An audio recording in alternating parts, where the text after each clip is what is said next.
Parte 2, capítulo 14. ¿Qué es el mal? Saludos, queridos amigos. Que esta conferencia sea una ayuda y, por lo tanto, una bendición. Que estas palabras arrojen luz y claridad sobre su búsqueda de la liberación. La mayoría de las religiones de Occidente tienen una aproximación dualista al problema del mal. Dicen que el mal es una fuerza separada del bien. De acuerdo con esta idea, la gente tiene que enfrentar la decisión entre el bien y el mal. El punto de vista religioso reconoce el peligro del mal, su poder derrotador de la vida y la infelicidad, el sufrimiento que conlleva. Por otro lado, también existen filosofías que establecen que el mal no existe, que es una ilusión. Estas dos enseñanzas opuestas expresan grandes verdades, pero la exclusividad con la cual las afirman hace que su verdad se vuelva falsa. De hecho, negar la existencia del mal es tan falso como sería creer que existen dos fuerzas separadas, el bien y el mal. Tienes que luchar entre estas dos alternativas para encontrar la verdadera respuesta. Esta conferencia te ayudará a realizar el esfuerzo. El mal como entumecimiento. El mal eso resulta del entumecimiento del alma. ¿Por qué el mal es entumecimiento? Cuando piensas en los mecanismos de defensa que funcionan en la psique humana, la relación con el entumecimiento se hace bastante clara. Los niños que se sienten heridos, rechazados y desamparados ante el dolor o la privación a menudo descubren que entumecer sus sentimientos es su única protección en contra del sufrimiento. Este suele ser un mecanismo de protección útil y muy realista. Del mismo modo, cuando los niños están confundidos porque perciben contradicción y conflicto en torno a ellos, surgen emociones igualmente contradictorias en su propia psique. Los niños no pueden enfrentar ninguna de estas cosas. El entumecimiento también es una protección en contra de sus propias respuestas, impulsos y reacciones contradictorias. En esas circunstancias eso puede incluso ser una salvación.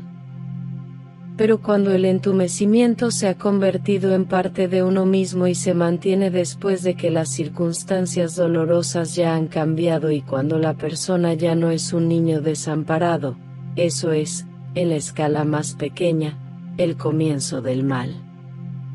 El entumecimiento y la insensibilidad hacia el dolor de uno significa el mismo entumecimiento, la misma insensibilidad hacia los demás. Al examinar nuestras reacciones desde cerca podemos observar que la primera reacción espontánea ante los demás es la de sentir con y por ellos, compasión o empatía, una participación del alma. Pero la segunda reacción restringe ese flujo emocional. Algo se activa en el interior y parece decir no, lo cual significa que se ha formado una capa protectora de insensibilidad. En ese momento uno se separa, se pone aparentemente a salvo, pero se separa. Más tarde la separación puede ser sobrecompensada con un falso sentimentalismo, con dramatización y una simpatía exagerada y nada sincera. Pero estos son solo sustitutos que ocupan el lugar del entumecimiento. El entumecimiento, que se instaló para uno mismo, inevitablemente se extiende a los demás, al igual que todas las actitudes que adoptamos hacia nuestro ser tienden a expandirse hacia los otros. Podemos diferenciar tres niveles de entumecimiento. Primero, el entumecimiento hacia el ser, un mecanismo de protección. En segundo lugar, encontramos el entumecimiento hacia los otros. En este nivel se da una actitud pasiva de indiferencia que permite que uno observe el sufrimiento de los demás sin sentir nada desagradable. Mucho del mal que existe en el mundo es causado por este estado del alma. El que sea menos burdo, a largo plazo es mucho más dañino, pues la crueldad activa provoca reacciones más expeditas en su contra. La indiferencia pasiva, sin embargo, surgida del entumecimiento de los sentimientos, puede pasar inadvertida porque puede ser fácilmente disfrazada. Permite que la persona siga sus impulsos más egoístas sin que se les pueda detectar abiertamente. La indiferencia puede no ser tan activamente malvada como la crueldad que se expresa, pero a largo plazo es igual de dañina. La crueldad. El tercer nivel del entumecimiento es la crueldad activamente infligida. Este nivel surge del miedo a los otros, quienes aparentemente esperan esos actos, o de la incapacidad de enfrentar cóleras reprimidas o de un sutil proceso de fortalecimiento del mecanismo protector del entumecimiento. Al inicio, esto parece incomprensible. Pero cuando piensas en ello de manera profunda te das cuenta de que, en ocasiones, la gente puede encontrarse, casi conscientemente, en la orilla de una decisión, o dejar salir mis sentimientos de empatía por el otro, o, con el fin de desviar ese fuerte influjo de sentimientos cálidos, tengo que comportarme de una manera exactamente opuesta. En un instante ese razonamiento desaparece, la decisión consciente se olvida y lo que se queda es una fuerza que empuja hacia actos crueles. En todos estos casos podemos ver una y otra vez cómo todo el daño, toda la destructividad, todo el mal proviene de la negación del ser real espontáneo y de sustituirlo por reacciones secundarias que, de un modo u otro, siempre están relacionadas con el miedo. La frontera entre el entumecimiento pasivo y la crueldad activa es a menudo muy fina y precaria, algo que depende mucho de circunstancias aparentemente exteriores. Si la gente entiende este proceso, no solo de manera intelectual sino dentro de sí mismos, estará adecuadamente equipada para enfrentar la crueldad del mundo que con frecuencia hace surgir la desesperación, la duda y la confusión. La crueldad activa entumece a la persona que la realiza en un grado mucho mayor, no solo le prohíbe el influjo de sentimientos positivos espontáneos, sino que también desvía el temor vía culpa. El acto de provocar dolor en los demás mata simultáneamente la capacidad de uno mismo para sentir. De modo que este es un mecanismo más fuerte para alcanzar el entumecimiento. Siempre se debe distinguir entre los actos, base a que surjan de la indiferencia o de la crueldad, y las tendencias emocionales. La indiferencia o el entumecimiento pueden no traducirse en actos, es posible experimentar esa ausencia de participación y ese entumecimiento sin llegar a actuar con base en ellos. Puede ser que hagas todo lo posible para ayudar a alguien, incluso exagerando tu actitud, tan solo porque conscientemente no deseas ser tan indiferente. El deseo de lastimar a los demás puede existir solo como una emoción sin traducirse en actos concretos. Sin embargo, cuando te sientes culpable, no diferencias entre esas dos manifestaciones vitales, de modo que no importa si sientes o si actúas de manera destructiva. Lo que sucede es que se niega la totalidad del área problemática, se le empuja fuera de la conciencia, en donde ya no puede ser corregida. La admisión, el reconocimiento o el enfrentamiento de una emoción, no importa cuán indeseable sea esta, nunca puede hacer daño al ser o a los demás y, eventualmente, tiende a disolver el sentimiento negativo. confundir el impulso con el acto y, por lo tanto, negar ambos, provoca una confusión extrema para el ser, lo cual indirectamente afecta a los demás sin que haya ninguna esperanza de cambio mientras el proceso permanezca inconsciente. Bajo esta luz podemos ver con claridad que en este extremo el entumecimiento se convierte en crueldad activa. La diferencia entre estos dos no es más que de grado. Es importantísimo que entiendan esto, amigos míos. Quienes están más espantados y atemorizados, siendo incapaces de soportar la crueldad que hay en el mundo y que, por lo tanto, sufren con tan solo saber que existe esa maldad, inevitablemente se han adormecido de alguna manera, así que se sienten culpables. Tiene que existir una correlación entre el entumecimiento de uno y su manera de aproximarse y actuar ante los aspectos de maldad que hay en la vida. Hay quienes se sienten sobrecargados, otros son excesivamente sentimentales, mientras que hay quienes pueden ser excesivamente duros e indiferentes ante la existencia de la maldad. Cualquiera de estas reacciones excesivas, con seguridad, está conectada con el entumecimiento que de algún modo se ha inscrito en la psique. Aunque hubo un momento en el cual ese entumecimiento parecía ser la única protección accesible, más tarde fue erróneamente malentendida. El apego de la fuerza vital a las situaciones negativas.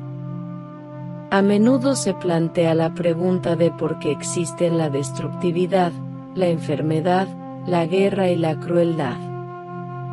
Las respuestas que han sido dadas, en general no han sido suficientemente comprendidas, pero incluso cuando se les entiende, hasta cierto grado, algo sigue faltando. Creo que todos mis amigos están listos para comprender esto en un nivel más profundo. A menudo he dicho que las ideas erróneas crean conflicto y esto es perfectamente cierto. Pero existe un elemento adicional sin el cual ninguna idea errónea, sin importar qué tan descabellada sea, tendría ningún poder. Se trata de esto, la negatividad considerada en sí misma, como en el caso de una actitud negativa, tiene un efecto mucho menos destructivo que la destructividad que se relaciona y se combina con el principio vital positivo. Esto es lo que hace que las manifestaciones en este plano terrestre sean particularmente serias y severas. En otras palabras, cuando una fuerza positiva se mezcla con una negatividad o con una actitud destructiva, la combinación crea la maldad. La verdadera destructividad, entonces, no es solo una distorsión de la verdad y de los poderes constructivos del universo, sino una distorsión que ha permeado el poderoso principio vital y su poder constructivo. Si el principio vital positivo no estuviera implicado y no fuera usado inadvertidamente, entonces la maldad o la destructividad tendrían una duración muy corta. La mejor manera en la cual pueden aplicar lo que digo aquí y obtener de esta conferencia algo más que una idea vaga y abstracta, es mirándose a sí mismo desde la siguiente perspectiva. Todos ustedes que están en este camino han encontrado ciertas heridas y dolores que tuvieron que soportar durante su infancia. Algunos de ustedes han empezado a comprender, aunque sea solo un poco, que en el momento en que se dieron esas heridas se realizó un proceso específico. El principio erótico o del placer fue puesto al servicio de su herida, de su sufrimiento, de su dolor. Todas las emociones que surgieron de esa herida original, de acuerdo con su carácter y su temperamento, también se combinaron con el principio del placer. Esa combinación crea todas las dificultades personales, todas las circunstancias adversas. Todas las innumerables almas que habitan esta tierra, sumadas, crean la lucha general de la humanidad. Cuando te das cuenta de cuánta gente, independientemente de sus actos exteriores, puede experimentar el principio del placer solo en fantasías de crueldad, entiendes que este es el verdadero núcleo de las guerras, de la crueldad como un todo. Esto no debe hacerte sentir culpable. Más bien debe iluminarte y liberarte para permitir que tus procesos internos se transformen. Pues es una herida mal aplicada vinal entendida lo que ha creado esta situación. La crueldad sin el principio del placer no puede nunca tener un poder real. La falta de conciencia de esta combinación de crueldad y de placer de ningún modo alivia el efecto que tiene sobre el clima general de la emanación de la humanidad. La persistencia del mal, el placer conectado con la crueldad. Si has experimentado la crueldad, tu principio del placer está conectado a la crueldad y funciona en cierta conexión con ella. A menudo la culpa y la vergüenza provocadas por esto son tan fuertes que se niega completamente toda la vida de fantasía, pero a veces es consciente. Es preciso cobrar conciencia de esto desde un punto de vista global, pues si realmente se las comprende, tanto la culpa como la vergüenza desaparecerán.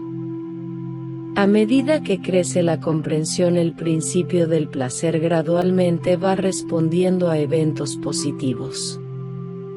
La combinación del principio del placer y de la crueldad puede existir de manera pasiva o activa. Esto es, el placer se vive ya sea infligiendo la crueldad o soportándola, o de ambas formas. El relacionar el principio del placer con una condición en la cual funciona preferentemente en conjunción con la crueldad, crea un retraimiento del amor, lo limita y hace imposible la misma experiencia del amor.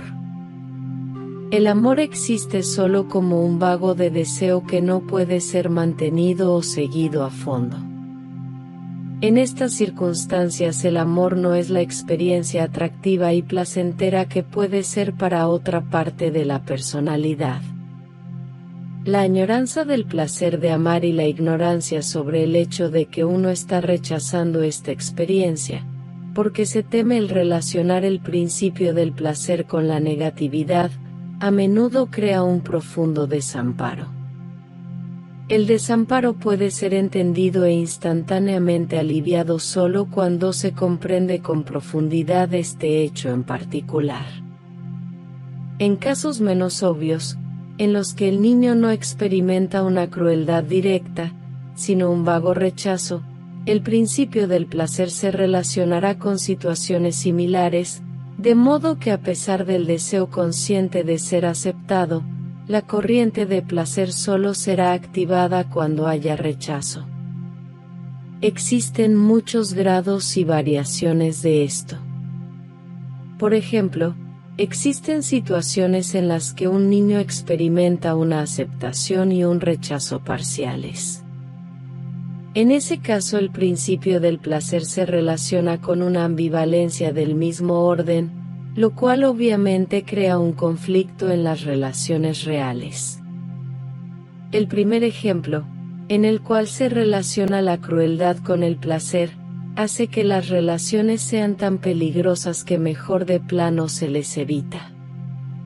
O las relaciones son tal fuente de temor que te sientes completamente confundido y, por lo tanto, incapaz de continuarlas.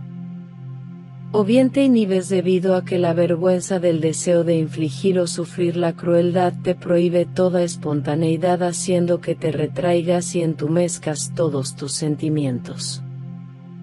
Queridos amigos, es tremendamente importante comprender este principio. Se aplica a toda la humanidad lo mismo que a cada individuo. En general, no se le ha entendido muy bien porque la psicología y la ciencia espiritual no se han compenetrado lo suficiente.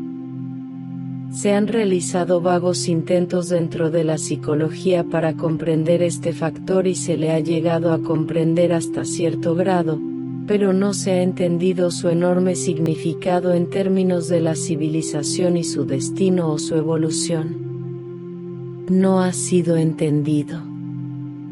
El mundo está listo ahora para comprender esta realidad. La evolución significa que, a través del proceso de la confrontación consigo mismo y de la autorrealización, cada individuo gradualmente cambia la orientación interior del principio del placer. En sus reacciones espontáneas, más y más personas responderán ante los sucesos, las situaciones y las condiciones positivas. Todos ustedes saben que semejante cambio interior no puede ser ordenado de manera directa. La expresión directa de la voluntad exterior puede y debe ir en la dirección del mantenimiento de un trabajo personal similar a este, el cual incrementa la capacidad de comprender y cultivar la voluntad y el valor para mirar al ser de cada uno y de vencer la resistencia. Mientras hagan esto, mientras usen su voluntad y las facultades de su ego de esta manera constructiva, el cambio real irá sucediendo, tal como algunos de ustedes han empezado a experimentar, casi como si no tuviera nada que ver con los esfuerzos realizados, como si fuera un producto secundario o un desarrollo sin conexión con ellos. Y eso es lo verdaderamente auténtico. Esta es la manera en que el avance del crecimiento debe ocurrir. A través de este proceso, gradualmente una persona tras otra va reorientando los movimientos del alma, las fuerzas del alma. La expresión del movimiento cósmico dentro de la psique entonces se relacionará solo con condiciones y circunstancias puramente positivas. Los sentimientos positivos o placenteros ya no derivarán de circunstancias negativas. Actualmente estás acostumbrado a esto último, de modo que reprimes la combinación de los sentimientos placenteros con eventos negativos. Pero, en vez de reprimir esto, de negarlo y mirar hacia otra parte, debes hacerle frente. Al enfrentarlo y comprenderlo, sin culpa ni vergüenza, debes aprender en el curso del crecimiento que la imperfección ha de ser aceptada y comprendida antes de poderla cambiar. Así que según el grado en que logres enfrentar y comprender tu conflicto, el principio del placer correrá por canales diferentes. Al suceder esto, la movilidad existirá sin tensión ni ansiedad y el relajamiento existirá sin estancamiento. Todos ustedes, amigos míos, traten de encontrar su matrimonio particular entre la corriente del placer y una situación negativa. Al descubrir ese matrimonio dentro de las fuerzas de su propia alma, en términos específicos, conocerán y comprenderán perfectamente ciertas manifestaciones exteriores de sus problemas. El alivio de una comprensión total solo puede llegar cuando se ha tenido el valor de enfrentar ese matrimonio. Al ser capaces de formular clara y concisamente cómo se combinan las fuerzas positivas y negativas en su caso específico, podrán ver con claridad la imagen exacta de su insatisfacción. Verán por qué continúan escondiéndose de sí mismos y de la vida, porque se retraen de sus propios sentimientos, porque reprimen, y porque vigilan las fuerzas más espontáneas y creativas que hay en cada uno de ustedes. Verán por qué bloquean sus sentimientos, en ocasiones con un dolor tremendo, y luego tratan de racionalizarlos y de explicarlos. Trata de encontrar los dos factores de los que he hablado. Primero, descubre cómo te has entumecido. Encuentra las áreas en las que has desarrollado una insensibilidad ante tu propio dolor. Mantente alerta en tus interacciones con los demás, Busca las ocasiones en las que tienes un sentimiento inmediato y momentáneo de compasión, o de empatía, y bruscamente lo bloqueas aislándote y volviéndote insensible. En segundo lugar, descubre en qué aspecto se conecta el principio de vida y placer con una situación negativa. ¿En qué grado se manifiesta esto? Tal vez solo en tus fantasías, y cómo te retiene impidiéndote alcanzar la expresión de ti mismo, la comunión, la experiencia, un estado de autorrealización ajeno al miedo junto a un espíritu afín. ¿Tienen ahora alguna pregunta relacionada con el tema? Pregunta: quisiera entender de manera un poco más concreta el matrimonio entre las fuerzas del amor y de la crueldad. Por ejemplo, en el caso de los niños que se sienten rechazados por su madre, ese matrimonio significa que la persona no puede experimentar placer sin experimentar al mismo tiempo la venganza, un cierto tipo de deseo sádico dirigido hacia la madre. Esto tal vez ocurre solo en la fantasía, nunca en la realidad, pero entonces la persona no se percata de que su pareja representa a su madre. Respuesta: sí, puede ser exactamente eso. O también puede ser que el placer sea experimentado solo en situaciones en las que uno nuevamente es rechazado, o en las que se es rechazado un poco, o en las que se teme ser rechazado nuevamente. Pregunta: ¿pero no experimentaron placer al ser rechazados? Respuesta: claro que no. Pero el niño usa el principio del placer para que el evento negativo, el sufrimiento, le resulte más soportable. Esto sucede inconscientemente, de manera no intencional y casi automáticamente. Así pues, el principio del placer se combina inconscientemente con la condición negativa. La única manera de descubrir esto es mediante la investigación de las fantasías de cada uno. Así es como se establece el matrimonio. Los reflejos automáticos, entonces, se orientan hacia las situaciones que combinan la corriente inherente del placer con el evento doloroso. Pregunta: ¿y el niño desea reproducir el rechazo?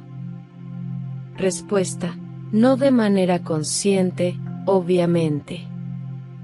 En realidad, nadie desea ser rechazado.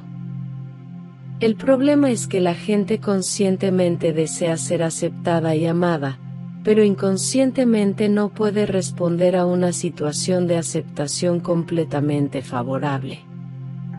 En esos casos el principio del placer ya ha sido llevado hacia el canal negativo y solo puede ser devuelto al otro canal mediante la conciencia y la comprensión. La naturaleza de este conflicto consiste en que el principio del placer funciona de la manera en la que la gente menos lo desea. No se puede decir que una persona inconscientemente desea el rechazo, pero el reflejo hacia él se instaló en un momento en el que esa manera de funcionar le hizo la vida más soportable al niño. ¿Entienden eso? Pregunta: no puedo entender cómo alguien puede experimentar placer en absoluto cuando es rechazado, salvo en la forma de venganza.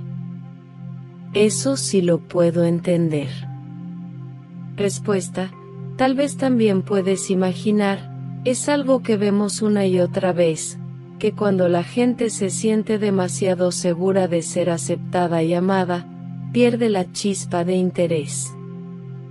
Eso también se racionaliza diciendo que es una ley inevitable, algo que sucede por hábito o bien por otras circunstancias. Pero eso no tendría que suceder así si no fuera por los factores explicados en esta conferencia. La chispa, el interés, el flujo dinámico existe solo cuando se da una situación insegura o infeliz.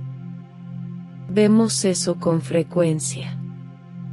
Algunas veces la condición negativa se manifiesta solo en las fantasías. Cuando las examinamos de cerca, esas fantasías revelan estar de un modo u otro, ligadas con el sufrimiento, la humillación o la hostilidad. Esto es lo que se llama masoquismo o sadismo. ¿Entiendes ahora? Pregunta: sí, creo que sí. Respuesta: no cabe duda, queridos amigos míos, que cada uno de ustedes que sinceramente lo desee, encontrará más y más la belleza, la paz, la vida dinámica y la seguridad interior que existe en la autorrealización que han empezado a cultivar. Así experimentan los momentos de vivir en el eterno presente de ustedes mismos. En vez de huir de él, cada momento les debe traer respuestas ahora. Si recuerdan este simple hecho en sus meditaciones, en su manera de aproximarse a ustedes mismos, sus meditaciones serán más fructíferas a medida que avanzan. Lo que deben esperar en el futuro será aún más liberador que lo que ya han empezado a experimentar. Benditos sean, vayan en paz. Vayan con Dios.